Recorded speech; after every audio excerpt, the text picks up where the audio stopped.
Jusqu'à ce que la femme ouvre le cercueil et révèle le corps à l'intérieur. Tout le monde a été choqué de découvrir que le magnate influent était en réalité une femme. Le plus ironique, c'est que l'étudiante qu'elle avait parrainée était enceinte et prétendait porter l'enfant du magnate. Quelques heures plus tôt, la femme organisait les funérailles de sa mère. En pensant à sa mère qui avait vécu toute sa vie déguisée en homme, il lui appliqua du rouge à lèvres de ses propres mains, préparant à l'enterrer avec honneur en tant que femme.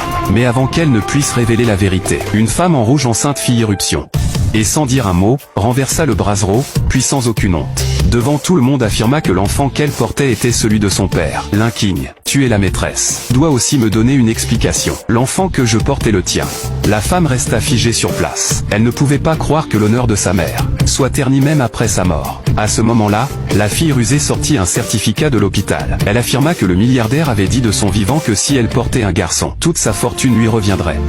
Les invités se mirent immédiatement à murmurer après avoir entendu cela. Ils ne s'attendaient pas à ce que le magnate, malgré son âge avancé, soit encore si vigoureux. Qui plus est, la femme en question était une jeune et belle étudiante. Cela rendait les autres femmes tellement furieuses qu'elles en grinçaient des dents. Cependant, à ce moment-là, la femme en rouge reprit son spectacle. Elle releva directement sa jupe pour montrer les cicatrices sur sa jambe. Elle accusa le père de cette femme d'être responsable de ses blessures. Elle ajouta qu'elle avait été contrainte d'être avec lui. En voyant la femme en rouge renverser la vérité avec son attitude éhontée, les invités présents ont commencé à murmurer entre eux. Il s'avère que cette femme en rouge était autrefois une étudiante défavorisée, aidée par le père de la femme. Et maintenant, elle retourne la situation en affirmant qu'elle a été forcée par son bienfaiteur à tomber enceinte. À cet instant, tout le salon funéraire s'est embrasé. Tout le monde a commencé à pointer du doigt le père de la femme, oubliant complètement les bienfaits qu'ils avaient reçus autrefois. La femme ne s'attendait pas du tout à ce que ceux qui flattaient son père autrefois soient maintenant devenus des traîtres impitoyables. Furieuse, elle gifla immédiatement la femme rusée. Mais cette dernière fit exprès de jouer les victimes,